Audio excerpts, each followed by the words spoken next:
Assalamualaikum warahmatullahi wabarakatuh.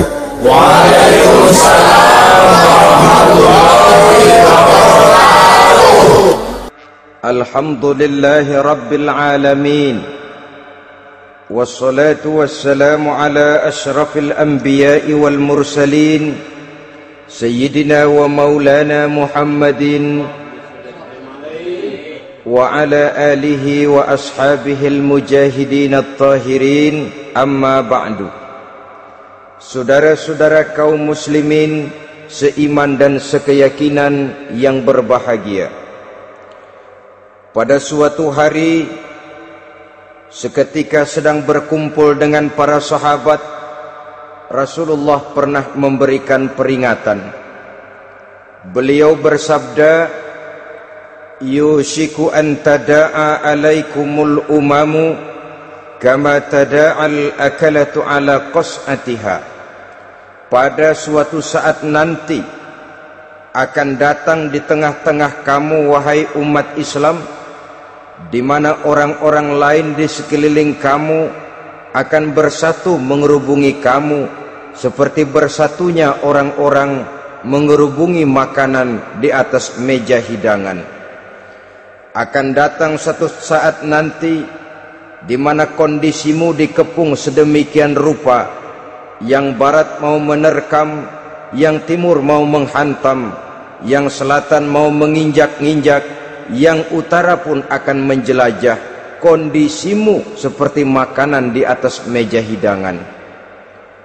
Sebagian sahabat merasa heran dan terkejut, lalu mereka bertanya, amin killatin nahnu yawma izin ya Rasulullah? Apakah jumlah kami pada waktu itu sedikit ya Rasul? Kami sampai dikepung sedemikian rupa? Beliau menjawab, bal antum yawma izin kathir. Sama sekali tidak. Kamu tidak sedikit pada saat itu. Bahkan jumlahmu sangat banyak. Kamu adalah mayoritas. Walakinnakum ghusa'un ka ghusa'is sail. Tetapi keadaanmu saat itu persis seperti buih di lautan. Banyak tetapi centang perenang. Banyak tetapi tidak punya daya dan kekuatan. Banyak tapi dipermainkan gelombang lautan, dihempaskan ke tepian pantai tanpa punya makna dan arti. Kondisimu pada saat itu kuantitas yang tanpa kualitas, sehingga orang lain enak saja mengepung kamu. Akidahmu didangkalkan, dibanjiri dengan peradaban dan kebudayaan yang menjauhkan dari agama. Dari segi maksiat dan munkarat seluruhnya mengepung sampai kita melepaskan nilai-nilai Islam kita ini. Dan celakanya, sambung beliau, wal yanzi'anna fi qulubi aduwikumul mahabata minkum.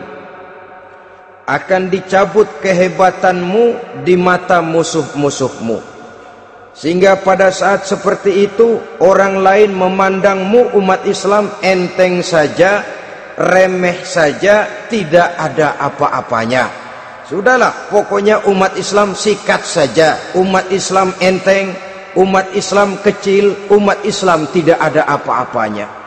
Alangkah ironinya, alangkah menyedihkannya, memilukan dan sekaligus memalukan. Umat yang mayoritas ini dipermainkan oleh yang minoritas. Umat yang jumlahnya terbesar, terbanyak, bahkan konon menurut catatan sampai 90%, tapi dipermainkan oleh mereka, kelompok-kelompok kecil ini. Wal yakzifanna fi qulubikumul wahn. Pada saat itu di hatimu dicampakkanlah penyakit wahan. Sahabat kemudian bertanya, wa mal wahnu ya Rasulullah? Apakah penyakit wahan itu ya Rasul? Beliau menjawab, hubbud dunya wa karahiyatul maut. Penyakit wahan itu tidak lain hubbud dunya wa karahiyatul maut. Terlalu cinta kepada dunia dan terlalu takut kepada mati. Materialistis dan takut resiko. Dua penyakit inilah yang menyebabkan walaupun umat ini mayoritas, tapi dipermainkan oleh yang minoritas. Walaupun dia golongan terbesar, tapi nasibnya seperti makanan di atas meja makan. Dari segala macam penjuru mau menghantam dia. Saudara-saudara kaum muslimin yang berbahagia, ini merupakan analisa sosial bahwa pada satu saat nanti akan terjadi di tengah-tengah umat di mana kita dihantam dan diserbu dari segala macam penjuru. Akidah didangkalkan, peradaban dan kebudayaan dirusak, makanan dan minuman diracuni, pakaian ditelanjangi dan lain sebagainya, sampai kita melepaskan nilai Islam yang kita cintai ini. Kondisi sosial ini satu saat akan datang kepada kita. Demikian analisa dan peringatan dari Rasulullah sallallahu alaihi wasallam. Marilah sekarang kita melihat, adalah benar bahwa di zaman sekarang kita insya Allah tidak akan mengalami perang Badar sehebat yang pernah dialami oleh Rasul dan para sahabatnya. Tetapi sesungguhnya perang yang kita hadapi di zaman sekarang ini tidak kalah hebatnya dengan perang Badar, tidak kurang dahsyatnya dengan perang Uhud, tidak kurang ngerinya dari perang Khandaq. Hanya saja yang kita hadapi sekarang ini bukan ujung pedang, bukan ujung tombak, bukan ujung panah. Yang kita hadapi sekarang ini adalah perang akidah, perang ideologi, perang mempertahankan keyakinan. Yang kalau kita kalah sekarang, kita memang masih beragama, tetapi anak kita, cucu kita, generasi yang akan hidup 5, 10, 20, 30 tahun yang akan datang, wallahu a'lam bissawab. Islam, saudara-saudaraku, tidak mungkin hilang dari dunia.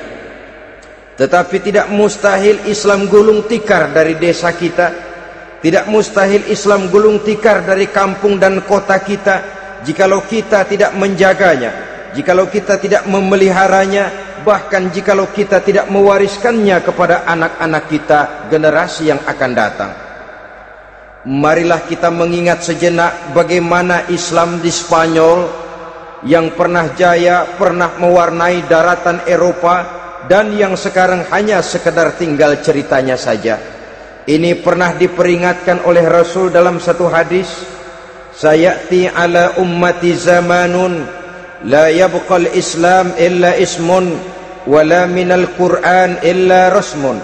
Akan datang satu masa di tengah umatku di mana pada masa itu Islam ada tapi hanya tinggal sekedar namanya saja, dan Quran pun ada tapi cuma sekedar tinggal tulisannya saja. Apabila kita tidak mewariskan ini kepada generasi yang akan datang, maka serbuan-serbuan dari berbagai macam penjuru dari hari ke hari semakin kita rasakan kehebatannya. Tidak mustahil sejarah Spanyol akan terjadi di desa kita, akan terjadi di kampung kita, akan terjadi di kota kita. Orang Spanyol kalau mereka cerita kepada anaknya, mereka akan cerita, "Nak, di sini dulu ada masjid." Kapan, Pak? Dulu bener dah.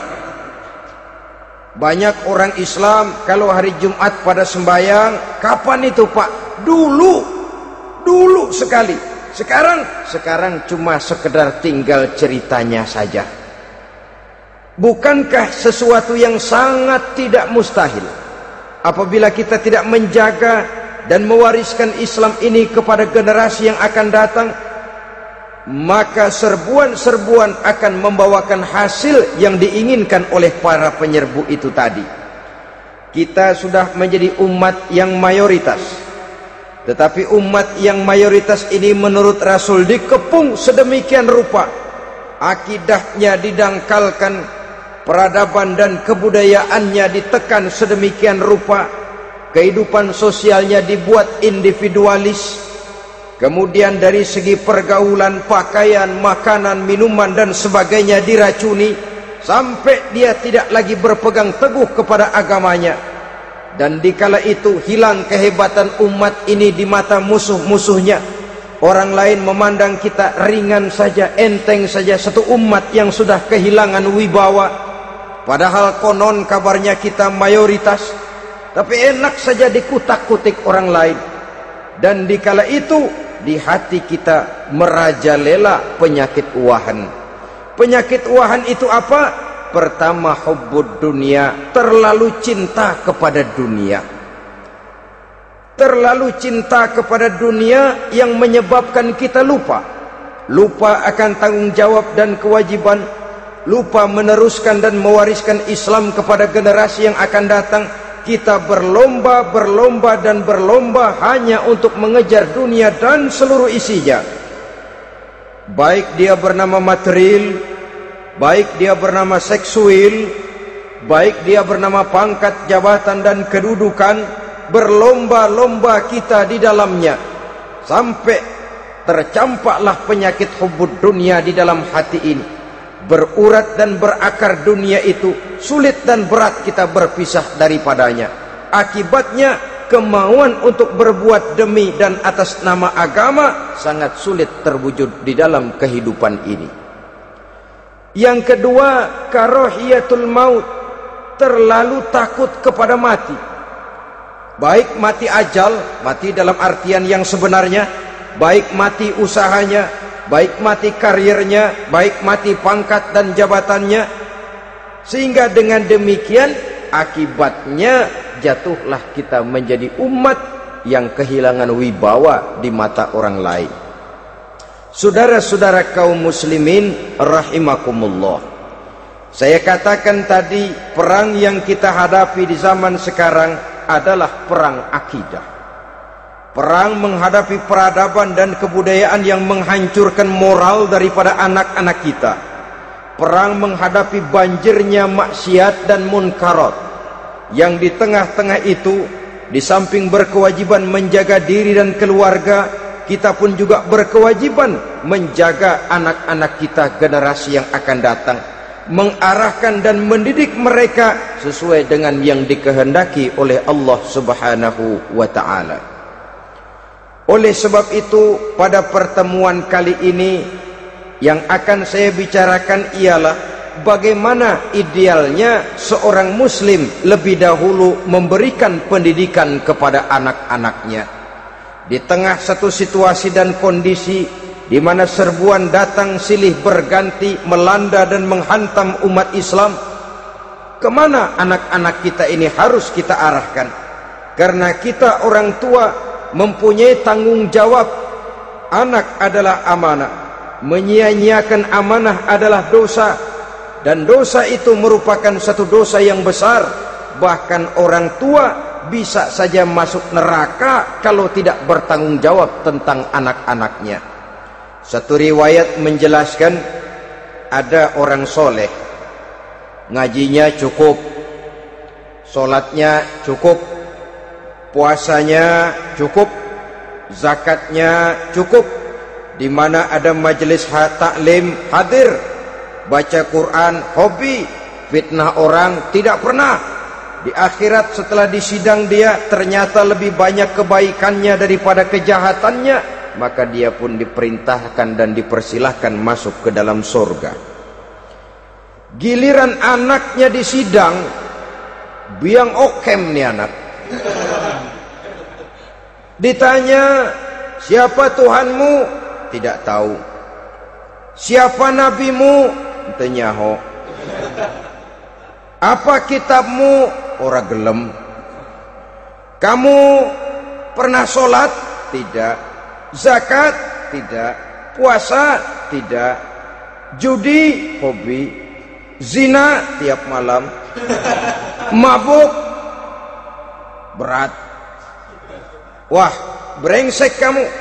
Kebaikan tidak ada barang sedikit pun, sementara kesalahan dan dosa berlipat ganda. Kamu neraka. Anak ini protes. Benar, saya tidak kenal siapa Tuhan saya. Saya tidak tahu siapa Nabi saya tidak tahu kitab suci dan kiblat saya. saya tidak sholat, tidak zakat, tidak puasa. Tiap malam saya judi, saya zina, saya mabuk. Tapi saya kerjakan semua itu karena saya tidak tahu dan orang tua saya tidak pernah memberitahu saya. Dia enak-enakan hadir di majelis taklim, saya nyekek botol, didiemin saja. Dia enak-enakan baca Quran, saya zina, didiamkan saja. Saya bukan tidak mau, orang tua saya sama sekali tidak pernah mendidik saya. Dia mau benar sendiri. Maka kalau sekarang saya harus masuk ke dalam neraka, saya menuntut agar orang tua saya ikut sama-sama bergabung dengan saya ke dalam neraka. Gara-gara dia tuh saya jadi begini. Orang tuamu yang mana? Tuh, yang barusan mau ke surga. Ini orang tua yang sudah mau berangkat ke surga dipanggil. Sebentar dulu mas. Ini benar anak kamu? Iya pak. Waktu di dunia kamu tidak pernah ajarin dia ngaji? Sampai dia tidak kenal Tuhannya, tidak kenal nabinya, tidak kenal kiblat dan kitab sucinya? Iya pak. Dia tidak sholat, kamu diamkan saja. Dia tidak puasa, tidak zakat, kamu bersikap masa bodoh. Bahkan dia judi, dia zina, dia mabuk, kamu pun berdiam diri saja. Iya pak. Tahukah kamu bahwa anak ini adalah amanah? Menyia-nyiakan amanah artinya khianat, dan khianat adalah dosa yang sangat besar. Kamu tidak bertanggung jawab, maka kamu, anakmu gabung ke dalam neraka. Saudara-saudara kaum muslimin rahimakumullah, itu sebabnya Allah pesan benar-benar, ya ayyuhalladzina amanu qu anfusakum wa ahlikum nara. Hai orang-orang yang beriman, jaga dirimu dan keluargamu, istri, anak, orang-orang yang menjadi tanggung jawab dan kewajiban kita, jaga dan pelihara mereka dari api neraka. Saudara-saudara kaum muslimin, lalu kalau kita orang-orang tua yang hidup di zaman sekarang ini sudah sering beristighfar, mengurut dada, melihat situasi, membaca peta keadaan, konon tantangan yang akan dihadapi oleh anak-anak kita 15, 20, 25 tahun yang akan datang jauh lebih berat dari apa yang kita hadapi sekarang ini. Maka adalah wajar jika kita sebagai orang tua yang cinta kepada agama, cinta kepada anak-anak kita, berpikir untuk mewariskan nilai-nilai yang luhur ini kepada anak-anak kita generasi yang akan datang. Bagaimana pada mulanya kita harus mendidik mereka? Mari kita telusuri apa yang dicontohkan oleh Al-Quranul Karim. Orang-orang tua bijaksana yang diceritakan dalam Al-Quran, kalau sudah berpikir tentang anak-anaknya generasi yang akan datang, pendidikan pertama yang diberikan kepada anaknya ternyata adalah persoalan akidah.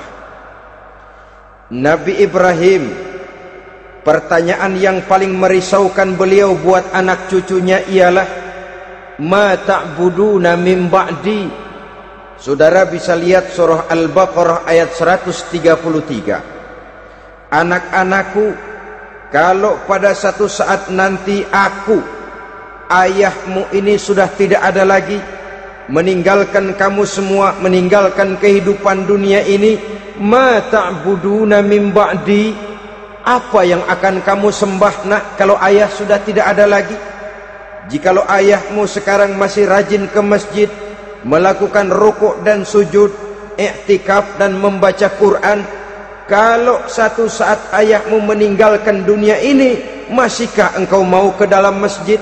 Masihkah engkau rukuk dan sujud? Masihkah engkau i'tikaf?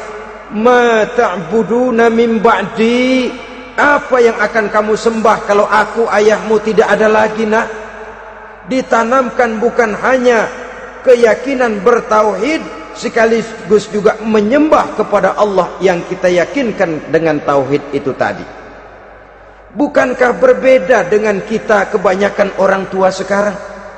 Kita tidak pernah berpikir ma ta'buduna min ba'di, kalau bapak tidak ada kamu nyembah apa nak? Kita orang tua sekarang pagi-pagi malah berpikir, ma ta'kuluna min ba'di. Kalau bapak enggak ada, kamu nanti makan apa, nak? Bukan nyembah apa yang kita pertanyakan, bukan nyembah apa yang kita khawatirkan, makan apa, nak? Maka yang dicari lalu sekolah-sekolah yang bonafit, yang tidak peduli apakah itu merusak imannya, mematikan akidahnya, menghancurkan keyakinannya. Yang penting ada jaminan hari depan bisa dapat lapangan kerja. Akibatnya berduyun-duyun orang-orang tua muslim menyekolahkan anaknya di sekolah-sekolah yang bukan Islam, yang nyata-nyata membahayakan akidahnya, dididik dengan kultur dan budaya yang bertentangan dengan nilai-nilai agamanya. Bukankah ini berarti merelakan anak untuk dikafirkan? Bukankah ini artinya menyerahkan anak untuk ditulis menurut selera para pendidik yang tidak sesuai dengan nilai akidah yang dimilikinya?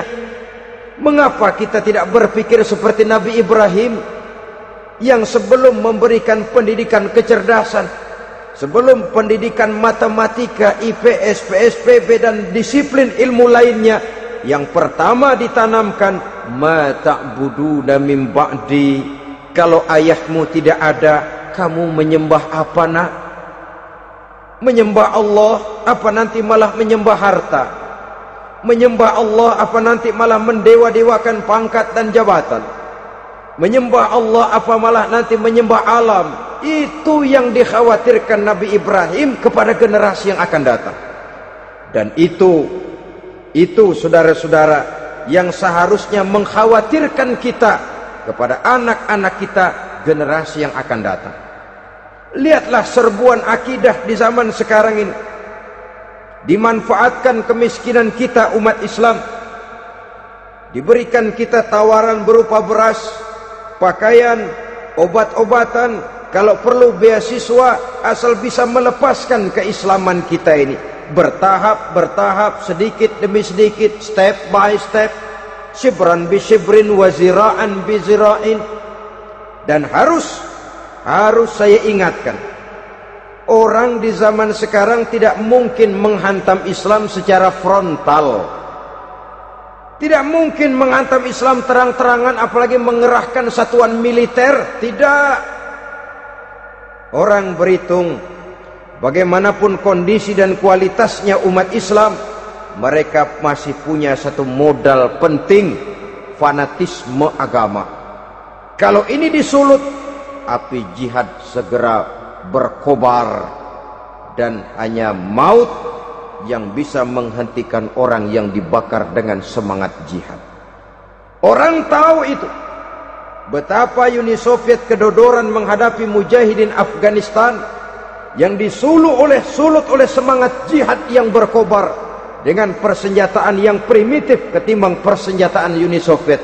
Entah mereka pantang surut mundur ke belakang. Jadi jangan mimpi bahwa orang mau menghantam Islam ini dengan melarang pengajian, meruntuhkan masjid, menyegel pondok pesantren. Tidak. Melarang orang sholat. Tidak. Kalau perlu masjid diperbanyak, musola diperbesar. Tapi bikin itu masjid seperti museum. Besar, megah, mercusuar, tapi bikin seperti museum. Tempat orang kagum, tempat orang memuji, tapi sunyi dari nilai-nilai ibadah. Saudara-saudara kaum muslimin, untuk sampai kepada penghantaman akidah, jalan yang paling mudah dirintis sekarang ini secara bertahap dan sistematis, memisahkan umat Islam dari Islamnya. Biarkan mereka bernama muslim. Biarkan di atas kartu penduduknya tertulis agama Islam. Tapi tanamkan budaya-budaya yang menyebabkan cara bergaul mereka, cara berumah tangga mereka, cara bertetangga mereka, sampai kepada cara mereka berpakaian, cara mereka bergaul, cara mereka makan dan minum, cara mereka mendidik dan menyekolahkan anak, sama sekali tidak lagi mencerminkan nilai-nilai yang islami. Itu sudah satu usaha yang paling praktis, memisahkan umat Islam dengan Islamnya.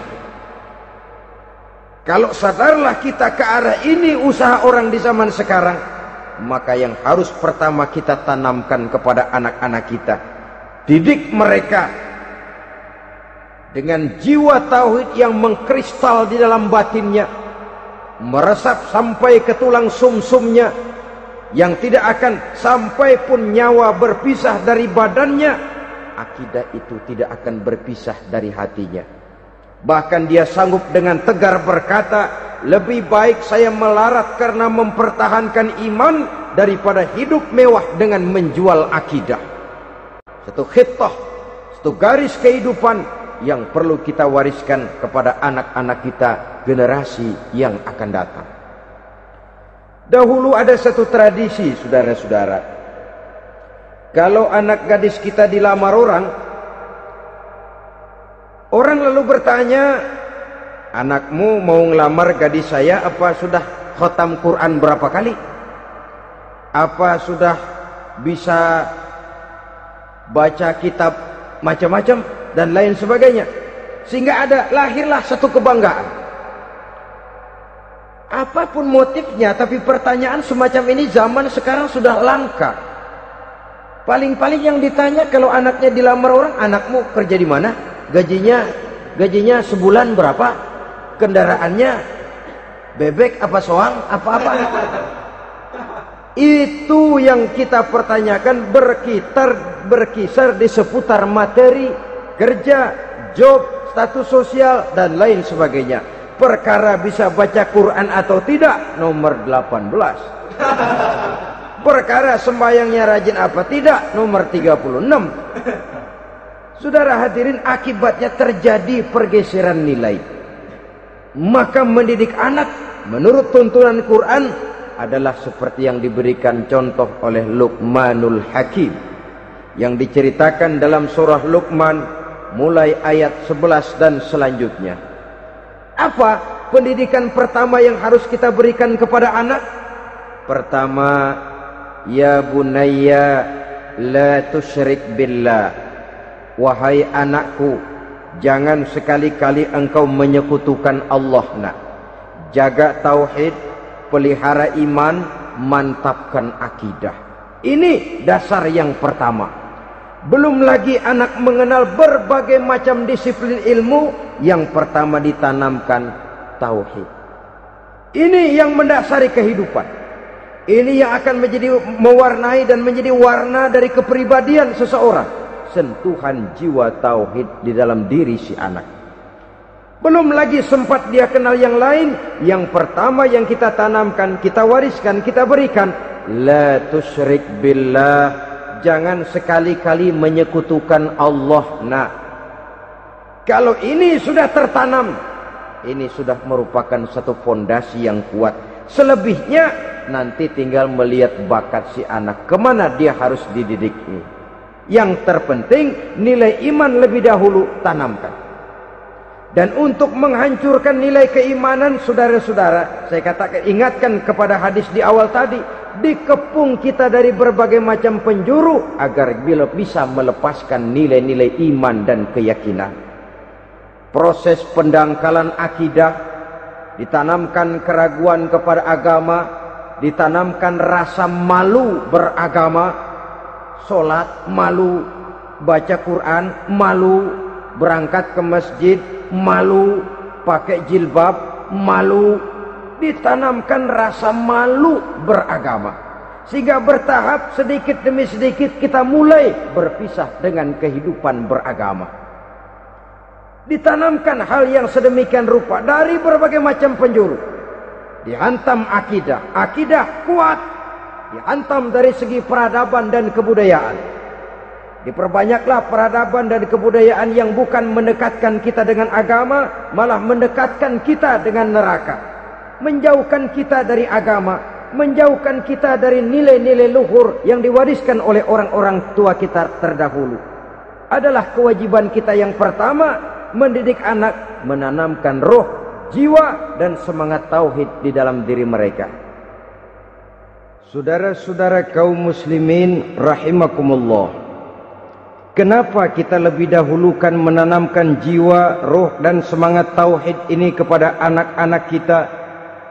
Pertama, kita tidak hanya ingin sekedar mempunyai anak yang pintar, tetapi lebih daripada itu kita pun ingin mempunyai anak yang benar. Segala macam disiplin ilmu, segala macam bentuk penalaran ilmiah dan pengisian intelektualitas manusia mungkin di satu sisi akan membuat dia pintar, tapi di sisi lain belum tentu akan membuat dia benar. Nabi pernah memberikan peringatan, man izdada ilman walam yazdad huda lam yazdad minallahi illa bu'da. Orang yang hanya bertambah ilmu pengetahuannya tapi tidak bertambah hidayah dari Allah, tidak makin mantap keimanannya, maka seluruh nilai-nilai ilmunya hanya akan menjauhkan dia dari Allah Subhanahu wa taala. Dan adalah lebih merupakan azab daripada nikmat kalau kita diberikan ilmu pengetahuan yang hanya akan menyebabkan kita semakin jauh dari Allah Subhanahu wa taala. Yang kedua, sesungguhnya roh, jiwa dan semangat tauhid yang melekat dalam diri anak pada puncaknya akan melahirkan satu disiplin murni yang tumbuh dari dalam dirinya sendiri, di mana si anak dalam kehidupannya merasakan dimanapun dia berada, kemanapun dia pergi, ia selalu merasakan kehadiran Allah dekat dalam hidupnya. Ia sadar sesadar-sadarnya bahwa tidak ada satu perbuatan yang bagaimanapun kecilnya yang bisa disembunyikan dari kekuasaan Allah Subhanahu wa taala. Yang ketiga, dengan penanaman roh, jiwa dan semangat iman ini, maka diharapkan anak-anak nanti pada pertumbuhannya sanggup mengendalikan hawa nafsunya. Dengan kata lain, bahwa penanaman jiwa tauhid, penanaman roh dan semangat keimanan ini merupakan kondisi dasar yang harus dilakukan sebelum yang lain-lainnya. Kemudian pendidikan kedua yang diberikan oleh Al-Quran melalui contoh dan model dengan Luqmanul Hakim ini, setelah menanamkan tauhid, ditanamkanlah kepada si anak ini rasa hormat kepada orang tuanya. Wa wassaynal insana biwalidayhi, dan kami wasiatkan kepada manusia untuk berbakti kepada ibu bapaknya.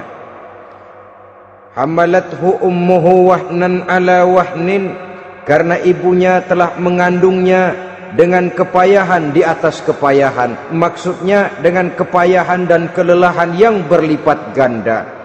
Sehingga ketika Rasul ditanyakan orang, ya Rasul, siapa yang paling harus saya taati di dunia ini? Beliau menjawab, ibumu. Kemudian siapa lagi ya Rasul? Ibumu. Setelah itu siapa lagi ya Rasul? Ibumu. Dan kemudian siapa ya Rasul? Bapakmu. Ibu, ibu, ibu, bapak. Bahkan al-jannatu tahta aqdamil ummahat, surga berada di bawah telapak kaki ibu. Bagaimana menanamkan rasa hormat kepada orang tua di hati anak? Tentu yang pertama, bagaimana orang tua bisa memberikan keteladanan.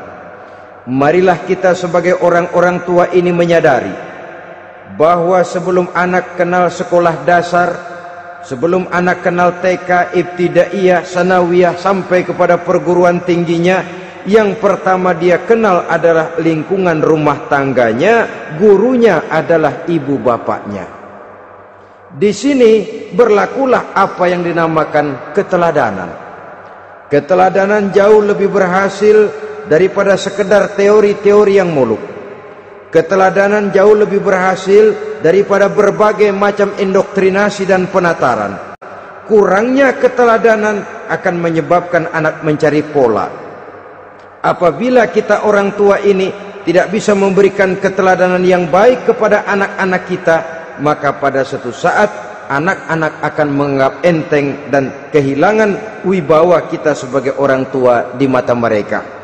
Dikala itu akan sangat sulit kita membentuk kepribadian mereka.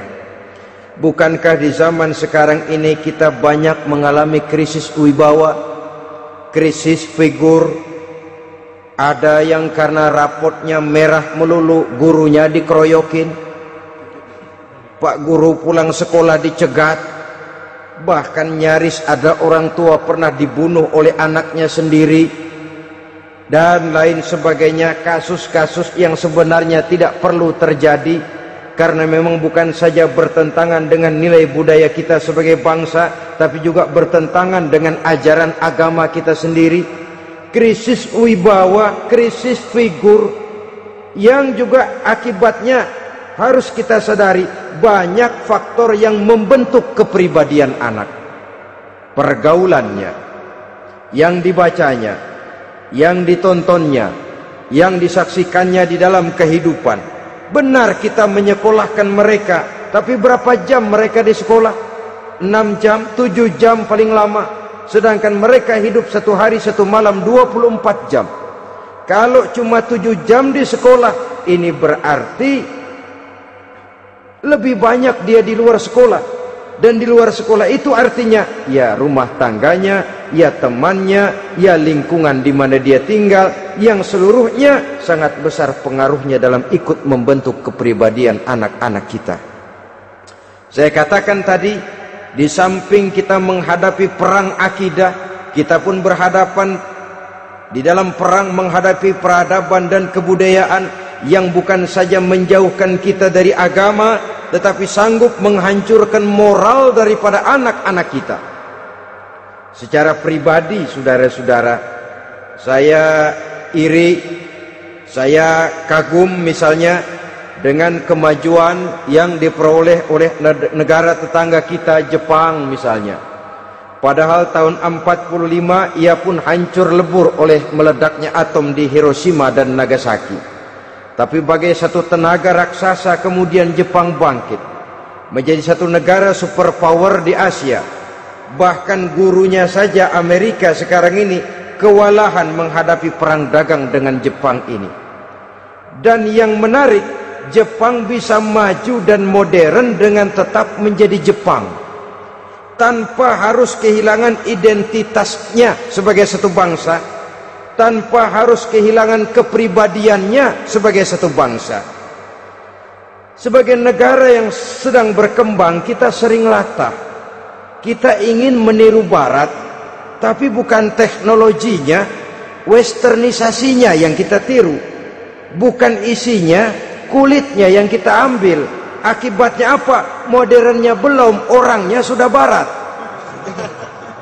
Bergaulnya sudah cara Barat, berumah tangganya sudah cara Barat, berpakaiannya sudah cara Barat, mendidik anaknya sudah cara Barat.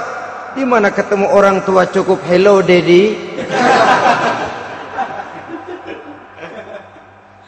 Kulitnya kita ambil, sementara isinya kita campakkan. Ironi dan menyedihkan. Padahal kita sesungguhnya bisa maju dan modern, bisa mengejar segala ketinggalan dan keterbelakangan kita dengan tetap menjaga nilai-nilai luhur budaya kita sebagai satu bangsa, mengambil isinya, dan kalau memang tidak perlu lalu mencampakkan kulitnya.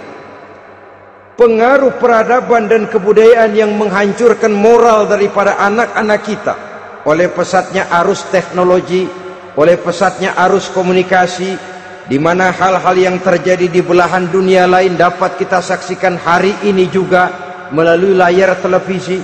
Yang terjadi di Amerika, di Eropa, di Afrika, di ujung dunia yang paling ujung sekalipun, di ujung dunia yang paling ujung, hari ini kejadian, hari ini sudah bisa kita saksikan.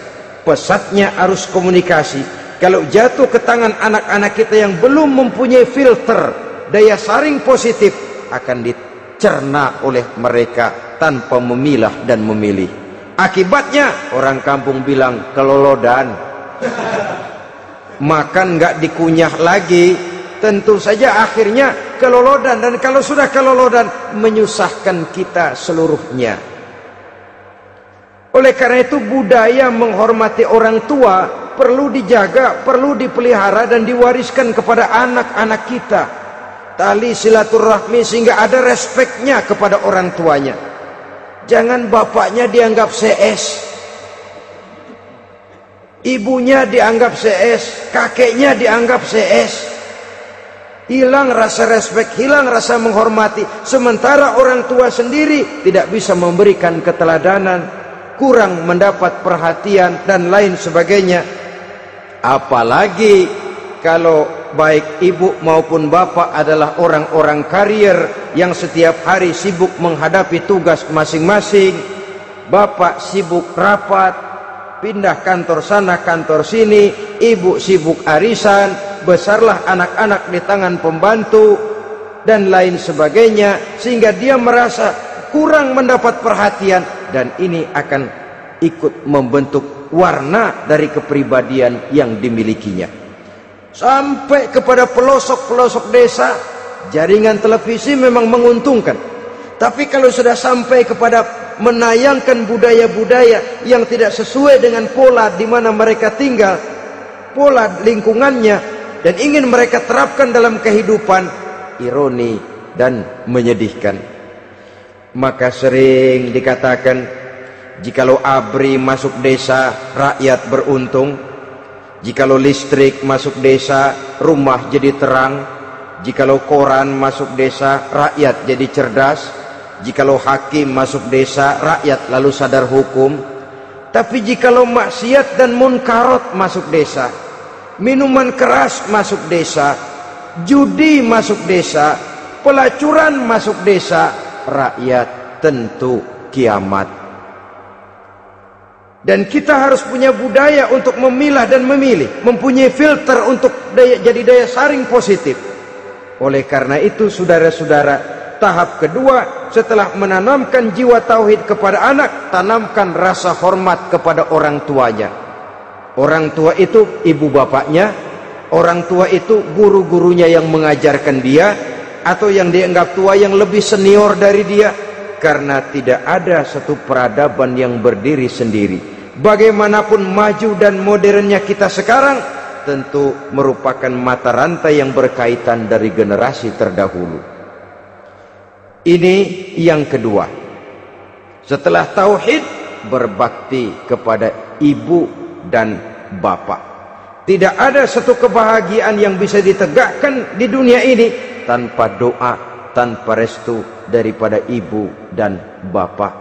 Ini keramat hidup. Doanya dikabul Allah dan kutuknya juga dikabul oleh Allah Subhanahu wa ta'ala. Jadi mendidik anak setelah menanamkan jiwa tauhid, menanamkan rasa hormat dan taat berbakti kepada ibu bapaknya. Itu yang kedua. Kemudian yang ketiga, melalui model Luqman, Quran mendorong kita untuk mendidik anak, menanamkan etika otonom. Apa itu? Ya bunayya, innaha in takum mithqala habbatin min khardalin fatakun fi sakhratin aw fis samawati aw fil ardi ya'ti biha Allah. Wahai anakku, sesungguhnya kalau ada satu kebaikan yang kamu kerjakan, kecil, tidak nampak oleh pandangan mata yang zahir, yang kecil itu tersembunyi di puncak langit, di dasar bumi yang paling dalam, atau di tengah batu hitam sekalipun, Allah pasti mengetahuinya dan pasti akan memberikan balasan yang seadil-adilnya. Pendidikan apa ini? Pendidikan moral, menanamkan etika otonom. Nah, kau berbuat baik jangan karena dilihat orang. Kau tidak mau melakukan kejahatan jangan cuma karena ada polisi. Kalau ada polisi kau tidak mau jahat, kucing juga begitu. Coba lihat kucing, taruh ikan asin di piring kaleng, tongkrongin, aduh kucing kalem, sopan, tenang. Sedikit kita lengah, habis ikan digarap. Tapi ditanamkan satu kesadaran, kemanapun kau pergi, apapun yang kau kerjakan, tersembunyi di tengah batu, di dasar bumi, di puncak langit, Allah pasti tahu. Dalam bahasa yang ringan, kita ini diawasi oleh dua hiperkomputer yang maha sensitif, produksi langit mereknya Rokib dan Atid. Itu komputer yang sangat peka dan sensitif. Jangankan kita berbuat, kita berniat baik saja, komputer sudah nyatat sendiri. Inilah yang orang sekarang namakan waskat, pengawasan malaikat. Kalau hidup sudah merasa diawasi oleh malaikat, waskat berhasil. Tapi kalau waskat sudah diawasi malah nekat, itu yang gagal. Atau yang diawasi dan yang mengawasi sama-sama sepakat, itu juga bisa cincai. Saudara-saudara kaum muslimin rahimakumullah, waskat dalam pengertian kita muslim, bagaimana hidup ini merasakan diawasi oleh malaikat.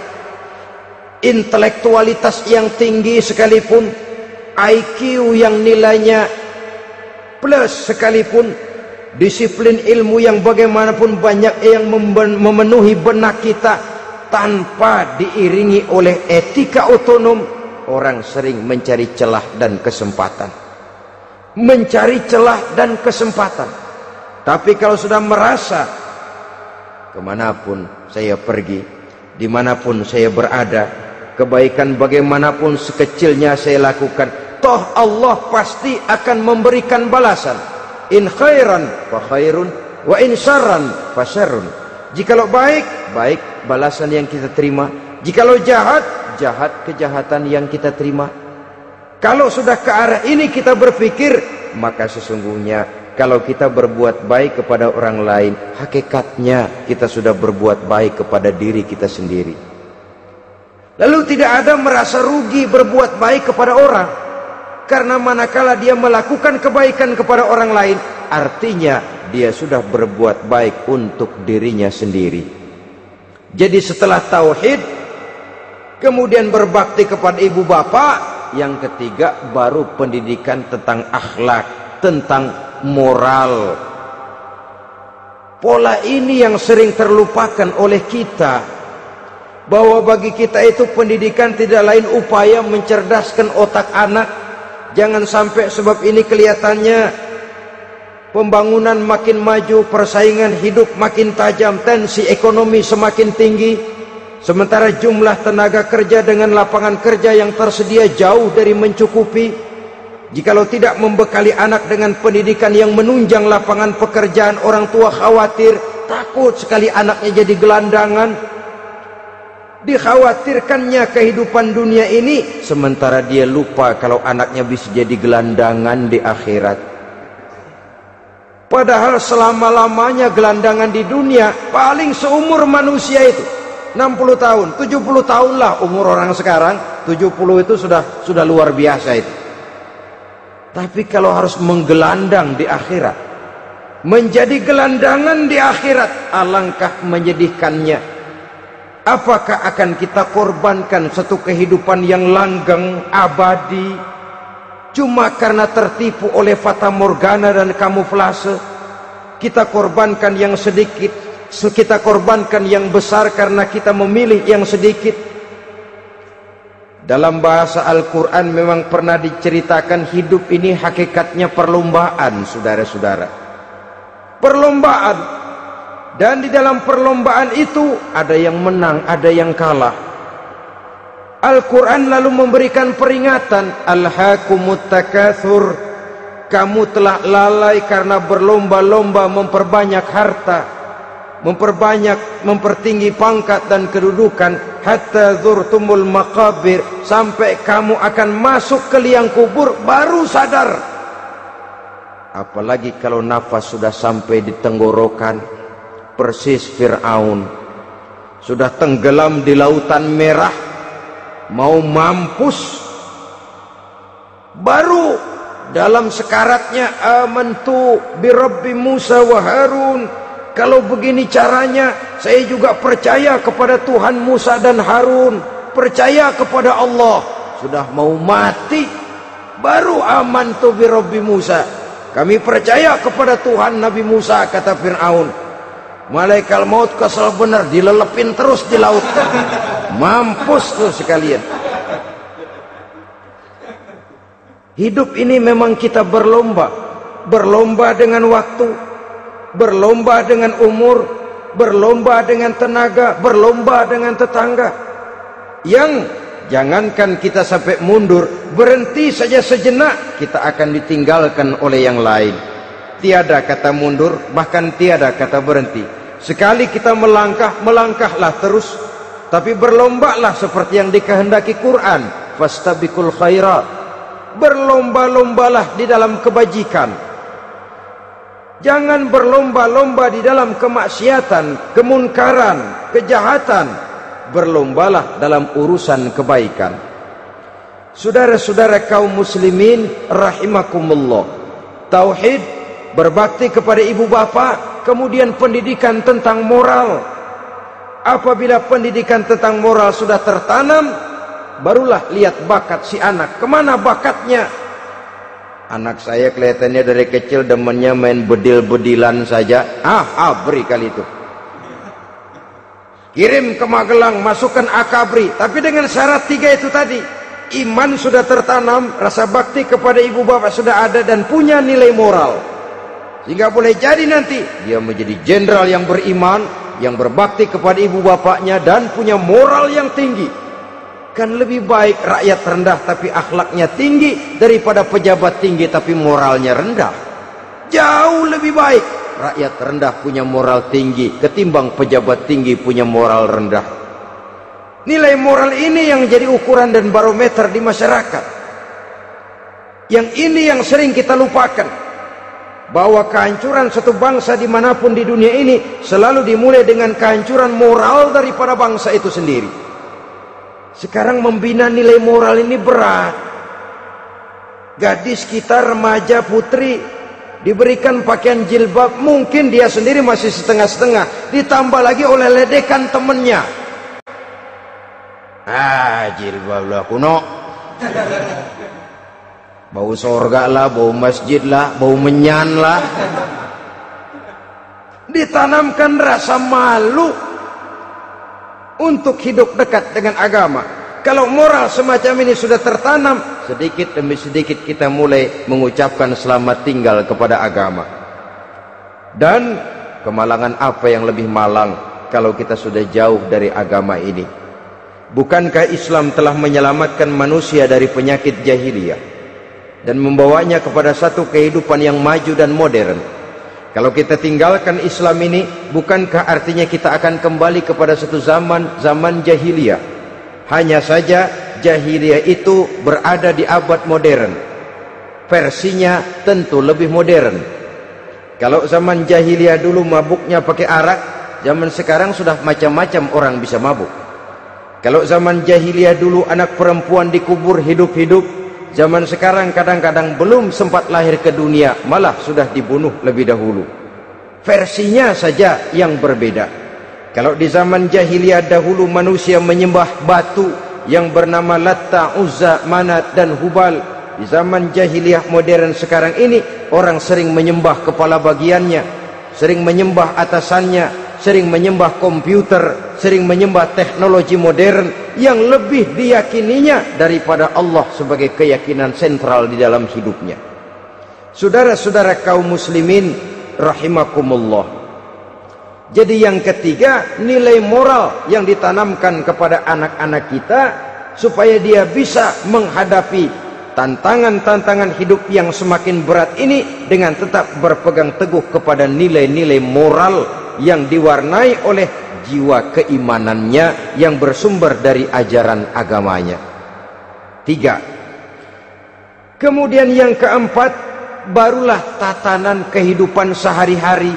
Apa kata Luqman? Ya bunayya aqimis shalah. Setelah bertauhid, berbakti kepada ibu bapa, punya nilai moral. Ya bunayya aqimis shalah, nak dirikan solat.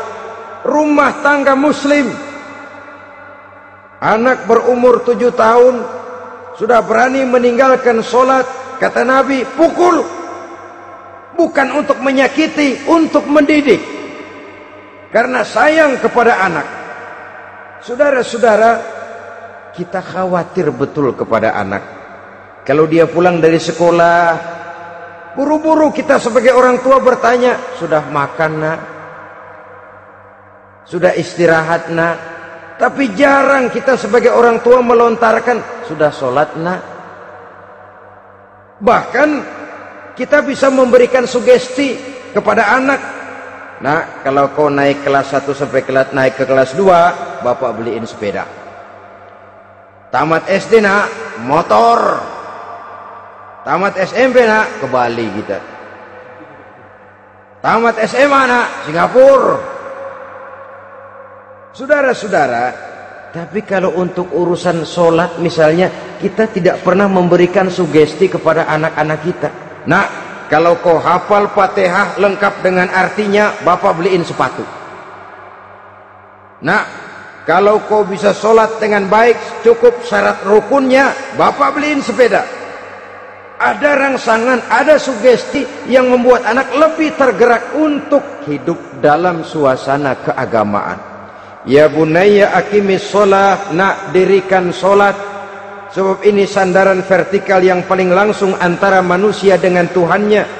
Menyadari bahwa sepanjang yang bisa dilakukan oleh manusia hanyalah berusaha, dan kepastian sepenuhnya ada di tangan Allah.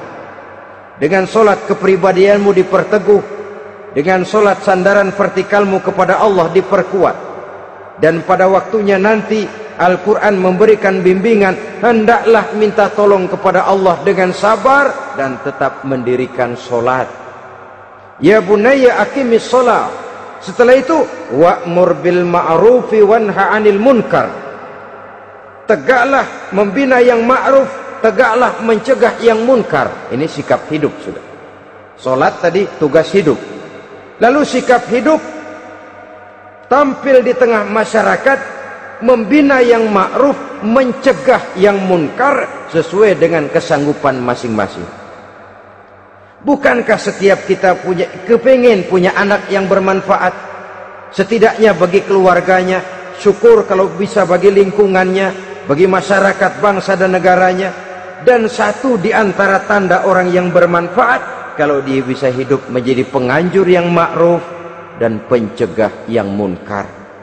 Dan itu kalau tidak ada hidayah, sulit orang mau melaksanakan itu. Sebab apa? Ada kecenderungan belakangan ini di mana agama dianggap urusan pribadi. Sehingga orang lalu sering bilang, jangan bawa-bawa agama dah, itu kan bukan urusan agama. Ini sudah ciri berpikirnya sekuler. Jangan bawa-bawa agama. Agama urusan pribadi, artinya orang mau sholat mau enggak jangan bilang apa-apa dah, urusan dia sendirian. Dia mau puasa dia enggak, merdeka saja, urusan pribadi. Agama bukan persoalan pribadi. Apalagi jika sudah menyangkut amar ma'ruf dan nahi munkar, siap menegakkan yang baik, mencegah yang munkar, untuk tegaknya satu masyarakat yang diwarnai oleh kebaikan dan terhindar dari segala macam kejahatan. Dan terus ayat-ayat selanjutnya mencerminkan sikap hidup. Namun yang intinya, cara mendidik anak yang baik yang dicontohkan oleh Al-Quran dengan Luqmanul Hakim sebagai model. Pertama, tanamkan tauhid. Yang kedua, tanamkan rasa hormat dan berbakti kepada ibu bapaknya. Yang ketiga, tanamkan moral, nilai akhlak yang tinggi. Setelah itu yang keempat, biasakan hidup dalam suasana keagamaan. Kontrollah sholatnya, kontrollah baca Qur'annya, kontrollah puasanya di bulan Ramadan. Ajaklah anak-anak sholat berjamaah, sehingga dengan demikian dia terbiasa oleh satu suasana yang mendekatkan dia dengan nilai agamanya. Dari sana diharapkan nilai-nilai ilmu yang didapatnya dari bangku sekolah akan menciptakan keseimbangan dengan yang ditanamkan oleh orang tuanya dalam bentuk yang dijelaskan oleh surah Luqman itu tadi. Sehingga apabila keseimbangan ini terwujud, akan menjalin keseimbangan dalam pola berpikir, dan keseimbangan dalam pola berpikir akan melahirkan keseimbangan dalam perbuatannya. Terwujudlah kita harapkan insan yang fid dunya hasanah wa fil akhirati hasanah. Inilah harapan kita semua. Mudah-mudahan Allah memberikan kekuatan kepada kita untuk mewariskan nilai-nilai yang baik kepada generasi yang akan datang, sehingga esok harus lebih baik daripada hari ini, dan lusa harus lebih baik daripada hari esok. Terima kasih atas perhatian saudara. Mohon maaf atas segala kekurangan. Usikum wa nafsi bitaqwallah. Wassalamualaikum warahmatullahi wabarakatuh.